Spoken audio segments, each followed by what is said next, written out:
gentlemen,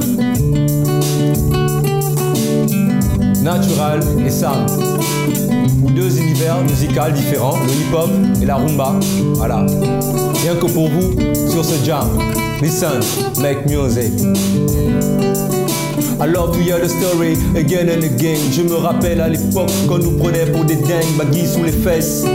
Et ça c'était dingue, c'était le route Saint-Clin dans nos baladeurs, le son à fond.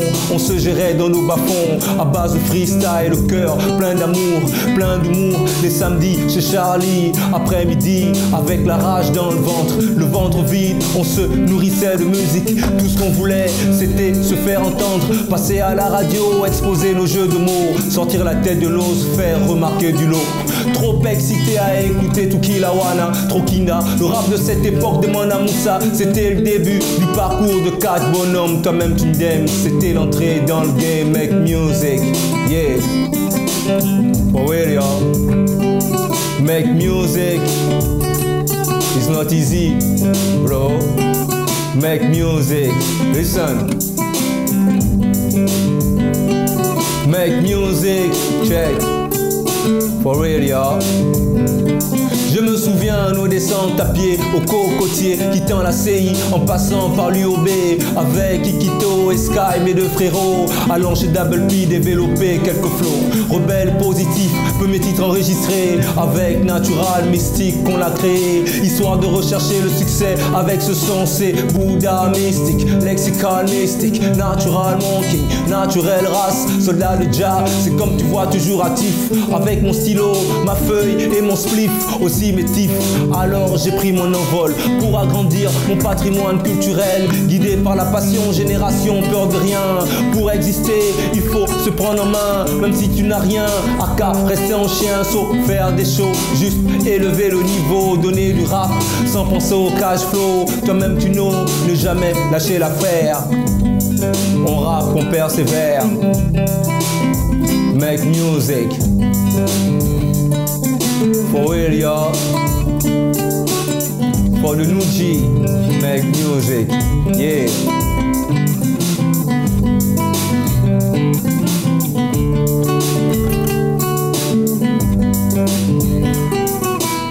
Ladies and gentlemen, c'est l'homme qu'on appelle Mr. Sam à la guitare, yeah.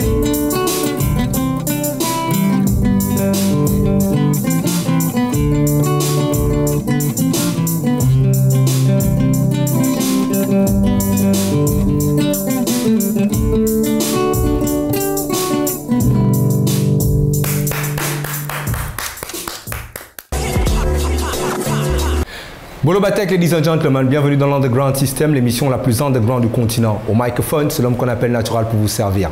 Aujourd'hui, l'Underground System reçoit Dr Sam, un beatmaker exceptionnel dans son studio Nuji, nouvelle génération. Bonjour Dr Sam. Bonjour Natural, merci à l'équipe Label TV et à toi aussi pour l'émission, pour le temps que vous avez pris pour venir au studio Nuji.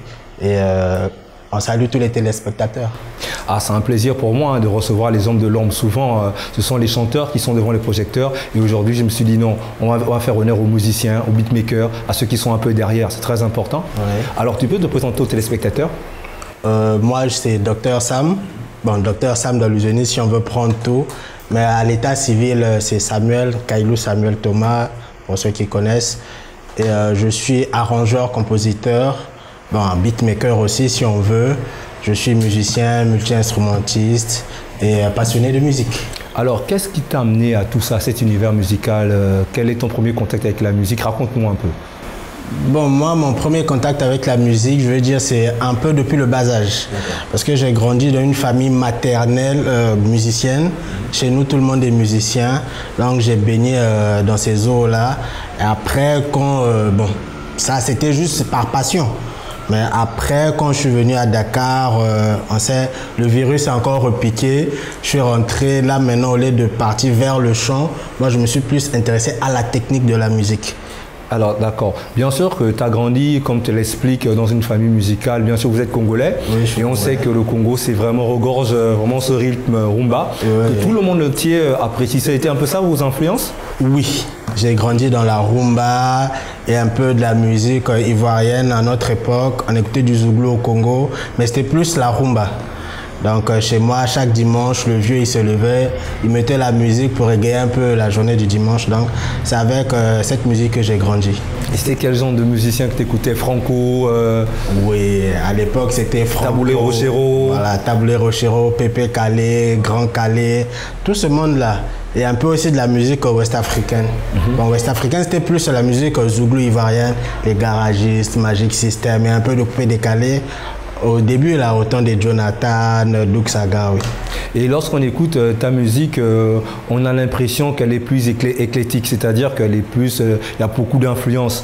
Tu peux un peu nous expliquer l'ouverture avec d'autres genres, surtout la culture urbaine, parce qu'on voit que à travers ton feeling, tu es si jeune, quoi. C'est l'ouverture, en fait, elle s'est faite selon les pays que j'ai visités, parce que voilà. J'ai quitté le Congo, j'étais jeune, j'ai visité plusieurs pays et à chaque pays, je rencontrais une culture. Donc j'essayais de prendre 2-3 trucs là-bas que je rajoutais à mon palmarès, que je rajoutais à ma musique, et c'est ce qui a donné aujourd'hui ce qui est. Et l'adaptation avec le Sénégal, Dakar, on va dire qu'ici leur style est plus mbalax. C'est une musique qui demande beaucoup, hein, parce qu'il y a beaucoup d'instruments à l'intérieur, il faut être nombreux. Et comment toi tu gères tout ça? Ce genre musical, personnellement, pour moi, c'est pas trop compliqué. Ah ouais. Tu sais, la musique, quand tu es compositeur, tu es arrangeur, tu te mets dans la peau du musicien. Donc, comme moi, je fais par exemple de la musique malach, je me dis, bon, sur scène, il y a combien de musiciens? Et je me mets dans la peau de chaque musicien pour essayer de retranscrire ce qu'eux, ils devraient jouer. Donc, c'est un peu ça. Mais le mbalak, pour moi, c'est une musique que j'aime, que j'adore et que j'aime bien faire. Lorsque quelqu'un vient enregistrer à New G Studio, chacun vient avec son style. Exactement. Et comment ça se passe techniquement, les arrangements? Parce que je viens de l'école du hip-hop et on sait qu'un mix hip-hop et un mix mbala, ça peut pas être la même chose. Tu peux un peu expliquer aux téléspectateurs? Oui, en fait, moi, quand je reçois un artiste, la première chose, je discute déjà du projet musical que il ou elle veut faire. Tu vois, on essaie de voir, on fait un cahier de charges. On compose déjà une base de la musique. Je fais une base de la musique, je joue les trucs, on essaie de trouver la gamme et ensuite, avec cette base, je donne à l'artiste. L'artiste rentre chez elle ou chez lui, aller travailler dessus et on cale un autre jour pour venir faire les voix.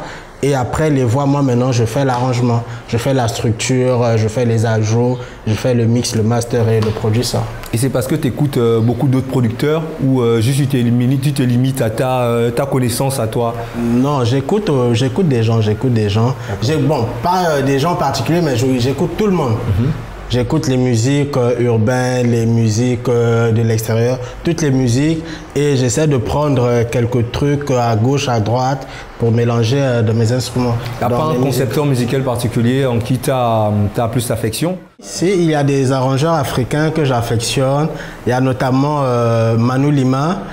Manu Lima, lui, il est capverdien, mais c'est lui qui a fait la plupart des musiques rumba de chez nous. Madilu System, Blues Africa qu'on salue ici. Ouais, Manu Lima, on le salue. Et après, lui, il y a eu David Tauro, parce que c'est eux qui étaient à la base du coupé décalé. Bon, après, il y a plusieurs. Il y en a plein, il y a au Cameroun aussi, il y a Richard Bona aussi que j'aime bien. On peut voir les basses au studio. Hein, oui, il y a Richard Bona, donc vous voyez un peu. C'est toutes ces influences-là qui sont venues à moi, c'est des personnes que j'écoute, que j'aime bien, j'affectionne leur travail. Mais après, quand on dit quand tu prends, il faut savoir prendre. Tu vois, donc tu prends un peu de chacun d'eux et tu fais un truc personnel à toi. C'est pas juste copier l'autre, non. Tu fais un truc personnel. Alors on va aller plus techniquement maintenant. Qu'est-ce qui t'a donné l'envie de toucher aux instruments? Parce qu'on va dire qu'on te voit avec une guitare sèche ou semi-acoustique, je sais pas trop. C'est une guitare acoustique. Voilà. Alors bon, maintenant, pourquoi le choix de jouer, de ne pas se limiter à la guitare, aller toucher au piano, à la basse, aux instruments traditionnels? Bon, en fait, ce choix, c'est d'abord par amour et puis par contrainte aussi. Voilà. Parce que comme moi je dis, je ne suis pas que beatmaker, je suis arrangeur-compositeur. Donc je peux recevoir un projet d'un artiste et j'ai besoin peut-être d'un guitariste ou d'un joueur de kora. Sur le chant, quand j'appelle, vous savez un peu, les musiciens ici chez nous, il va te dire non, j'arrive, je suis en route, machin. Et après, il ne vient pas alors que toi, tu es avec le client. Donc pour éviter tout ça là, j'ai dit bon, attends, je vais apprendre, même si je ne suis pas une virtuose dans ces instruments là, mais moi je connais les bases. Tu vois un peu. Je fais déjà les bases. Maintenant, après, quand le client il s'en va, je peux appeler, ça prend du temps, j'appelle, non, viens, rejoue-moi cette ligne. C'est un peu ça. C'est comme ça qu'est venu l'amour pour les instruments. Et jusqu'aux instruments traditionnels, parce qu'on sait que là, dans ton studio, on aperçoit une kora. Oui. Et on veut ça, et on sait qu'il y a plusieurs cordes. Oui. Oui, en off, tu me disais, c'est comme la guitare. Oui. Et c'est quoi la différence? Parce que le son est un peu plus aigu avec la kora, et c'est quoi la différence en fait? Oui, il y a une différence parce que la kora déjà c'est un instrument traditionnel de chez nous, bon, de l'Afrique de l'Ouest. Ouais. Mais ça reste un instrument traditionnel. Bien que maintenant on tente de la moderniser, jouer un peu dans plusieurs styles modernes, mais c'est un truc déjà traditionnel. Et quand tu joues à une kora et que tu touches une guitare, c'est pas le même type de son. Ouais, parce que sur la kora, on joue sur des chromatiques. D'accord. Sur une gamme pentatonique, c'est des chromatiques. Alors que sur la guitare, tu peux jouer à tout. Alors que la kora, elle est limitée à une seule gamme par morceau. Donc, de base, une kora, c'est accordé en fa. Mais si tu as par exemple un morceau joué en mi mineur... Est-ce que la kora justement peut s'adapter à tous les influences, tout genre de musique? Tout à fait. Ah ouais? Oui. En fait, on a essayé de confronter la sitar d'Afrique centrale et la kora, et on a vu que c'était un peu deux univers qui se cognaient au lieu de s'harmoniser. Oui. En fait, c'est ça. Tu sais, les gens chez nous, quand ils jouent, ils sont restés traditionnels. D'accord. Ils ne vont pas vers la modernité. Or qu'ici, quand tu viens en Afrique de l'Ouest, la kora, les nouveaux joueurs de kora, eux, ils vont un peu plus vers les trucs modernes. D'accord. Donc, ils adaptent le son de la kora au son actuel. Or que chez nous, en Afrique centrale, déjà pour trouver un joueur traditionnel, il faut aller dans les villages. Et c'est des gens, ils n'ont pas forcément accès à Internet ou aux trucs modernes. C'est un peu ça la contrainte.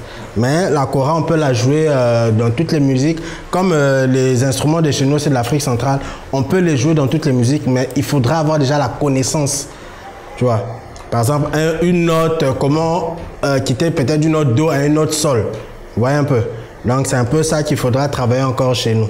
Alors toi qui as été bercé par la rumba, une musique assez mélodieuse, on va dire ça comme ça, et qu'est-ce que tu en penses justement des musiques justement d'Afrique de l'Ouest, où il y a beaucoup plus de percussions, voilà, comme le balax par exemple. Est-ce que tu peux t'adapter, comment se passe l'adaptation justement, changer de style de rumba aux musiques un peu plus saccadées? Non mais... C'est important. Les musiques de l'Afrique de l'Ouest, comme les musiques de chez nous, c'est des trucs assez culturels. Tu vois, chez nous, on est plus mélodie. En Afrique centrale, c'est plus mélodie. Hein? T'as pas fait de solfège? Si, j'ai fait un peu à l'école. Ah ben voilà, je comprends tout. Chez nous, c'est un peu plus mélodique. Ouais. Or, en Afrique de l'Ouest, c'est plus percussif. D'accord. C'est après, ils ont ramené de la mélodie dedans. Mais déjà, quand tu écoutes du mbalax de l'ancien temps, tu vois, c'était plus percussif, il n'y avait pas de mélodies. C'est après que les mélodies sont arrivées. C'est la même chose comme chez nous, on était plus mélodique, on n'avait pas trop de percussions. C'est après on a ramené la batterie, les congas, tu vois. C'est devenu, bon, je ne vais pas dire que c'est égal, mais ça tend vers l'égalité. C'est un peu ça le truc. Alors, le monde musical et tout secteur de manière générale est frappé par la Covid-19 et ça a un peu mis les musiciens à bout de souffle. Aujourd'hui, comment toi tu vis cette situation? Ben, la Covid, elle est venue au moment où on s'attendait le moins. Ça a été difficile pour tout le monde, ça nous a mis à genoux. Jusqu'à présent, ça continue. Vous voyez un peu, vous allez venir dans un studio, le studio il est vide 3/4 de temps. Tout ça, c'est lié à la Covid. Parce que les musiciens n'ont pas d'argent, les musiciens n'ont pas de prestations. Parce que la musique, c'est une chaîne. Oui, bien sûr. Vous voyez un peu, le concert donne l'argent. Le musicien vient au studio, il donne l'argent encore et nous on paye d'autres choses. Vous voyez, c'est un cercle, ça tourne entre nous. Donc quand ça ne marche pas, un côté, ça touche tout le monde. Donc ça a été difficile, mais grâce à Dieu, on essaie de faire aller. On est encore en vie. C'est peut-être avoir beaucoup de sous comme avant, on n'a plus. Mais moi, si on arrive à avoir le minimum pour subvenir aux besoins, bah, on peut que dire Dieu merci. Et toi, tu t'adaptes comme les autres parce qu'on voit qu'il y a beaucoup d'artistes qui jouent par streaming. On voit beaucoup de nouvelles organisations de vente en ligne, des musiques ou d'albums. Et toi, tu suis forcément ces canaux-là? Oui, je suis. D'accord. Parce que je suis signé en édition d'un label. Ouais, je suis chez BMI États-Unis. Ah ouais. Vous voyez un peu. Donc, quand je travaille avec un artiste, je ne fais pas la musique juste par passion pour laisser, non. La musique que je fais, elle doit être commerciale. Parce que l'artiste doit manger. Moi aussi, qui suis compositeur, je dois manger. En bon congolais. Non, mais pas juste en bon congolais. Mais c'est ça, c'est le business. Parce que quand on fait un truc, c'est peut-être par passion, mais derrière on a des charges. Il faut bien subvenir. Payer le courant, tout ça. Ouais, voilà. Tu vois, je peux pas aller trouver un taf de bureaucrate, je descends à 17h, je viens, je suis hyper fatigué, je serai plus créatif. Tu vois un peu. Donc il faut faire avec. Alors justement ma question tire toujours dans le même sens. Alors donc tu vas me dire que tu as conçu tout ça, c'est pas que l'accompagnement artistique, c'est uniquement le business. C'est uniquement le business. Ah waouh. Ouais, c'est bien. À la base, on prenait l'argent de l'école, l'argent de poche, on introduisait, on injectait un peu dans le business pour pouvoir avoir le matériel. Mais après, le matériel a commencé à générer de l'argent. D'accord. Alors, tu n'as jamais pensé à faire un accompagnement artistique pour un tricard qui vient comme ça, qui se dit « Ouais, moi aussi, je veux avoir une place dans le monde musical ». Non? Non, moi, je ne fais pas ça. J'ai fait de la scène à une époque, mais ce n'est pas trop mon domaine. Moi, je suis plus studio. S'il y a un jeune aussi qui veut faire comme toi, qui veut toucher à plein de choses comme toi, parce que tu es beatmaker, tu es musicien, voilà, tu mixes, tu mastering, voilà, tu es arrangeur. Quelle est la conduite à tenir? C'est quoi le mot d'emploi? Bon, d'abord, pour les jeunes, c'est déjà bien que les gens s'intéressent à la musique, parce que c'est un domaine où il y a de l'avenir. D'accord. Parce que c'est vrai, en Afrique ici, quand un jeune ou un enfant dit à ses parents « je veux devenir musicien », les parents ils sont pas trop pour, ils sont un peu réticents. Parce qu'on voit plein d'artistes, je vais dire, bon, pas ratés, mais qui n'ont pas eu la chance comme les autres d'évoluer. Donc pour les jeunes, c'est juste, il faut être persévérant, il faut aller vers l'information. C'est plus ça, parce que la plupart des gens ici, il a un ordinateur ou il a une guitare chez lui, il se dit que lui, il est ingénieur sans, il est le meilleur musicien du monde. Non. Pour être le meilleur, il faut te confronter aux autres. Mais surtout, il faut aller vers l'information. Les jeunes, formez-vous. Il faut se former. Parce que c'est pas... tu peux avoir un parent en Europe, tu as du matériel, on t'envoie du matériel, ton studio est plein de trucs, mais tu peux même pas sortir un produit potable. Tu te dis non, je suis beatmaker, je suis arrangeur, tu n'es rien en fait. Tu vois, tant que tu t'es pas formé, tu n'es rien. Donc, pour les jeunes, formez-vous. Moi, je suis un fruit de l'auto-formation. Mais actuellement, il y a des formations en ligne, on trouve. Tu même sur place. Il y a des écoles, tu vas, tu te formes et puis c'est bon. Alors, vraiment, Dr Sam, merci. Merci à vous. Et avant, lorsqu'on parlait au téléphone et tout, tu as parlé le Wolof. J'ai dit, waouh, c'est extraordinaire. Mais il y a aussi le Congo qui te suit. Bon, non, peut sambo te na balandinyo sur la Belle TV. Ba masananga tokola kunza na Congo, ba famille, ba mbota mingi. Moi na kola na Sénégal, na évolué na Sénégal, mais toujours le Congo na makila quoi. J'aime trop cette langue. Merci. Merci. Ok, d'accord. Mais on peut jouer, hein. On joue? Mais oui, bien sûr. Je joue, tu chantes? Oui, tu veux un breakbeat et puis tu m'accompagnes avec la guitare et la kora, y a pas de problème.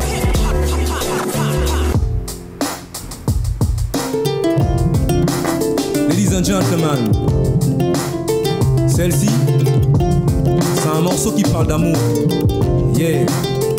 En fait, c'est un morceau que j'ai dédié personnellement, spécialement, à l'homme qu'on appelle Haricot Beans et surtout pour celle qu'on appelle Mengue du côté du Cameroun qui ont fait eu le bac. Yeah. Et je suis toujours en compagnie de l'homme qu'on appelle Dr Sam, rien que pour vous. Listen.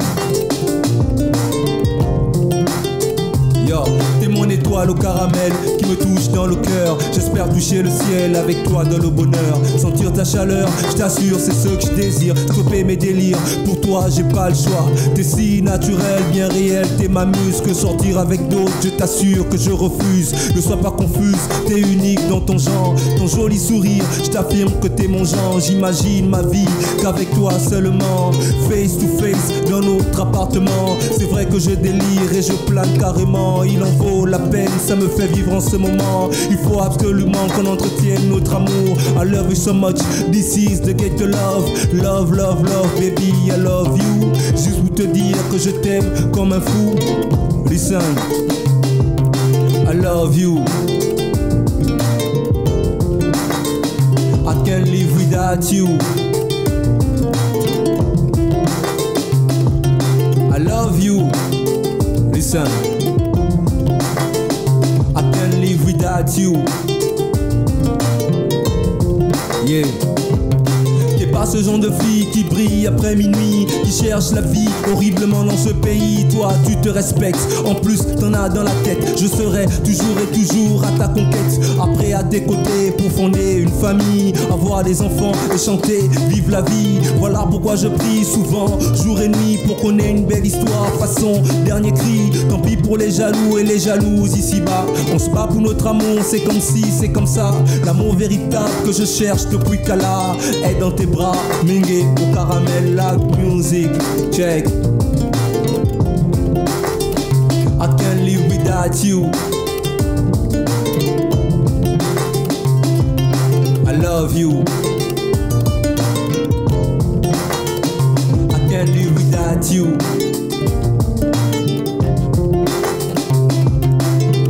Dr. Sam.